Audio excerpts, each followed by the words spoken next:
Perkenalkan, nama saya Catherine Darista, NIM 20 G10033, Fakultas Ekonomi dan Bisnis, Prodi Akuntansi, kelas titik 1. Hari ini saya akan menjawab 2 pertanyaan. Yang pertama, apa arti kesucian bagimu? Kesucian menurut KBBI artinya adalah kebersihan, kemurnian. Dalam agama Katolik, kesucian sendiri dimaksudkan dengan memiliki hati yang murni, tidak munafik dan tidak mendua, dan segala bentuk kesalehan yang benar-benar memiliki kemurnian hati. Kesucian dapat dilihat dari teladan Yesus Kristus dan direalisasikan dengan tujuan hidup kita, yaitu dengan berbuat kasih, kebaikan, dan kesabaran setiap harinya.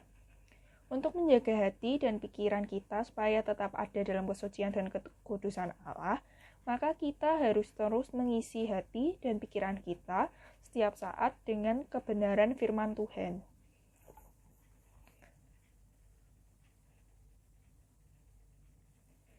Dengan kebenaran itulah kita akan semakin mengerti apa yang baik, yang berkenan kepada Allah, dan yang sempurna. Hanya dengan cara hidup seperti inilah kita akan menjadi orang yang terus waspada dan mawas diri, supaya kita tidak mudah jatuh ke dalam dosa yang akan membawa kita kepada kebinasaan. Bagi saya, kesucian adalah kemurnian yang berasal dari hati, di mana tidak ada kemunafikan dan dusta, serta direalisasikan dalam kehidupan sehari-hari dengan mengikuti teladan Yesus Kristus, yaitu dengan berbuat kasih, kebaikan, dan menjauhi segala tindakan buruk yang akan menjerumuskan kita ke dalam dosa. Dengan memiliki kesucian seperti Yesus, seperti seseorang dapat memiliki persekutuan yang harmoni dengan Allah dan Tuhan Yesus. Itulah sebabnya Tuhan berfirman, "Kuduslah kamu, sebab aku kudus." Ayat kutipan ini saya ambil dari Injil 1 Petrus bab 6 ayat 14-16. Di bagian lain, firman Tuhan mengatakan, "Sebab itu, keluarlah kamu dari antara mereka dan pisahkanlah dirimu dari mereka." Firman Tuhan, "Dan janganlah menjamah apa yang najis jika aku akan menerima kamu." Kutipan ini saya ambil dari Injil 2 Korintus bab 6 ayat 17. Lalu untuk pertanyaan kedua, bagaimana proses menuju kesucian itu?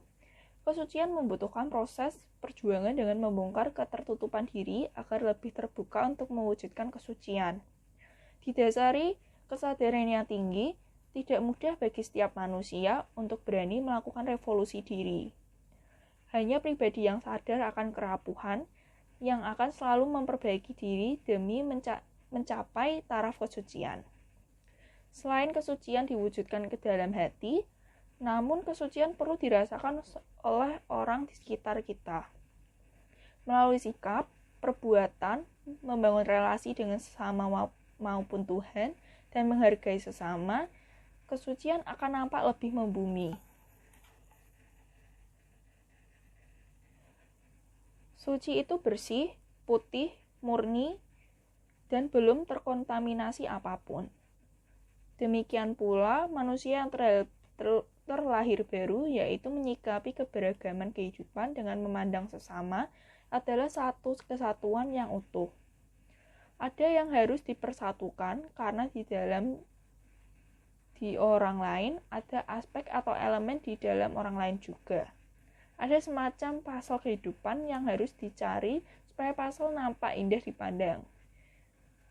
Jadi proses menuju kesucian itu, yang pertama, sungguh menyadari kesalahan dan mulai menerima Yesus Kristus sebagai sumber kesucian itu sendiri. Yang kedua, menyadari kerapuan dan memperbaiki diri dengan menjauhi tindakan daging yang akan menjerumuskan kita ke dalam dosa. Yang ketiga, menghidupi teladan Yesus dengan berbuat kasih dan mengisi hati serta pikiran dengan kebenaran firman, di mana kita mulai membuka diri kita untuk Tuhan Yesus. Yang keempat, merealisasikannya tindakan tersebut dalam kehidupan sehari-hari. Lalu Untuk pertanyaan kedua ini, saya mengambil kutipan dari Amsal bab 4 ayat 23 yang berbunyi, "Jagalah hatimu dengan segala kewaspadaan, karena dari situlah terpancar kehidupan." Sekian jawaban saya, terima kasih.